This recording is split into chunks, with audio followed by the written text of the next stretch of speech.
নমস্কার বন্ধুরা, এনসি কৃষ্ণমণ্ডল চ্যানেলে আপনাদের সবাইকে স্বাগত জানাই।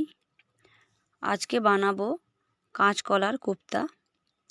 এই রেসিপি বানানোর জন্য কাঁচকলাটাকে আমি প্রথমে সেদ্ধ করে নিয়েছি ভালো করে।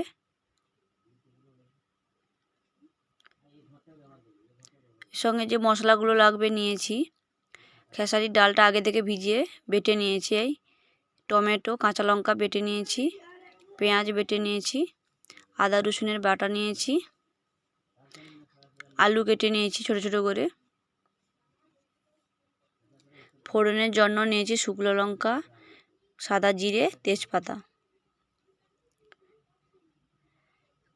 কাঁচকলাটাকে ভালো করে মাখিয়ে নিচ্ছি হাত দিয়ে। আমি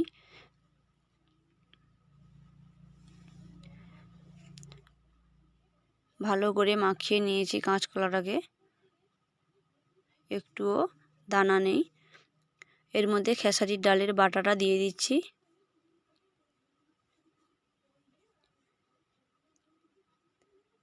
পরিমাণ মতো বেসন দিয়ে দিচ্ছি, পরিমাণ মতো নুন দিয়ে দিচ্ছি, পরিমাণ মতো হলুদের গুঁড়ো দিয়ে দিচ্ছি, 1 চামচ আদা রসুনের বাটা দিয়ে দিচ্ছি, 1/2 চামচ গরম মশলা দিয়ে দিচ্ছি, গরম মশলার গুঁড়ো, 1/2 চামচ জিরে গুঁড়ো দিয়ে দিচ্ছি, 1 চামচ ধনে গুঁড়ো দিয়ে দিচ্ছি,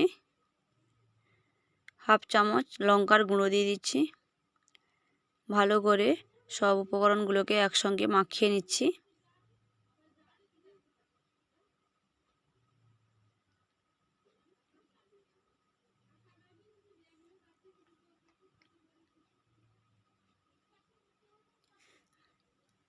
হাতে সরষের তেল মাখিয়ে নিচ্ছি। এবারে কোপ্তাগুলো আমি তৈরি করে নিচ্ছি। গোল গোল করে হাত দিয়ে একটু চাপ দিয়ে চাপটা চাপটা করে নিচ্ছি। দেখুন, এইভাবে করে নিচ্ছি সবগুলো।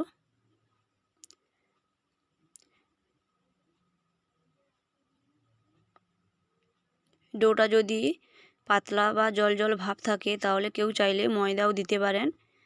আমি এখানে ময়দা ইউজ করিনি।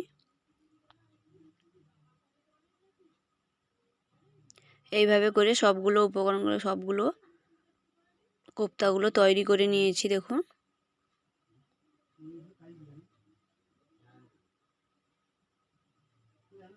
কড়াইয়ে তেল দিয়ে দিয়েছি, তেল গরম হয়ে গেছে, কোপ্তাগুলো দিয়ে দিচ্ছি।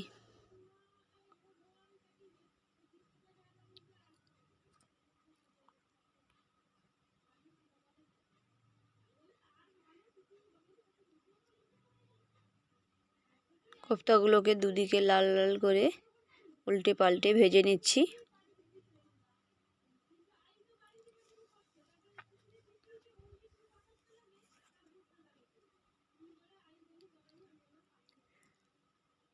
কোপ্তাগুলো ভাজা হয়ে গেছে, তুলে নিচ্ছি একটি পাত্রে।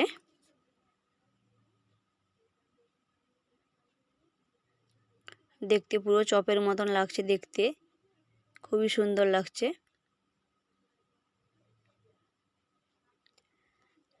আলুগুলো ভেজে নিচ্ছি।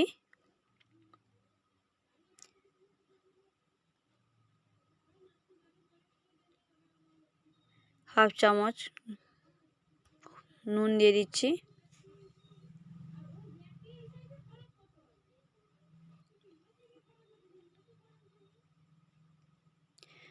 আলুগুলো ভাজা হয়ে গেছে, একটি পাত্রে তুলে নিচ্ছি।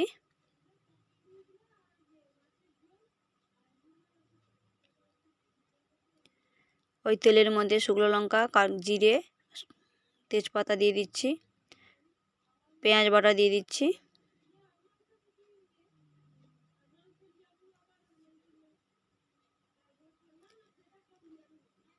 আদা রসুনের বাটা দিয়ে দিচ্ছি,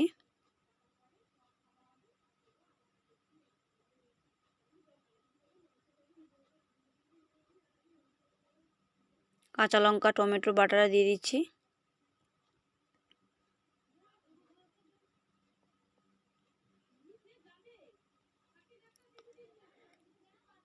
মশলার জলের মধ্যে 1 চামচ লঙ্কার গুঁড়ো দিয়ে দিচ্ছি, হাফ চামচ হলুদের গুঁড়ো দিয়ে দিচ্ছি, ধনে গুঁড়ো দিয়ে দিচ্ছি, জিরে গুঁড়ো দিয়ে দিচ্ছি, দিয়ে মশলার পেস্টটা তৈরি করে নিচ্ছি। মশলার পেস্টটা দিয়ে দিচ্ছি।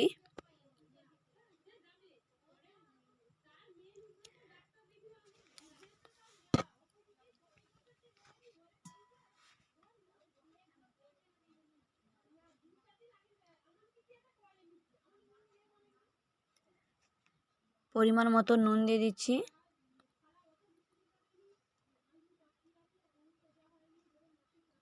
মশলা থেকে তেল ঝরে গেছে, ভেজে রাখা আলুগুলো দিয়ে দিচ্ছি।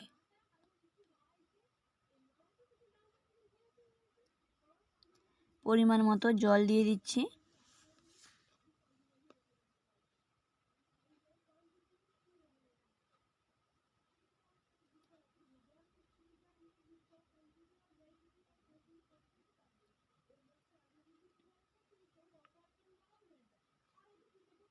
ঝোলটা ফুটে গেছে, ভেজে রাখা কোপ্তাগুলো দিয়ে দিচ্ছি।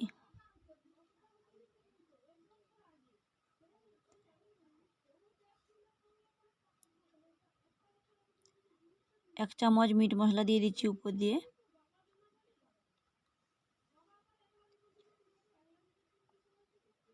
এই রেসিপিটি একবার হলেও এইভাবে বানিয়ে খাবেন, দেখবেন খেতে কতটা টেস্টি এবং সুস্বাদু লাগবে। হয়ে গেছে, একটি পাত্রে নামিয়ে নিয়েছি। ভিডিওটি ভালো লাগলে লাইক, কমেন্ট, শেয়ার করবেন, চ্যানেলটিকে সাবস্ক্রাইব করবেন।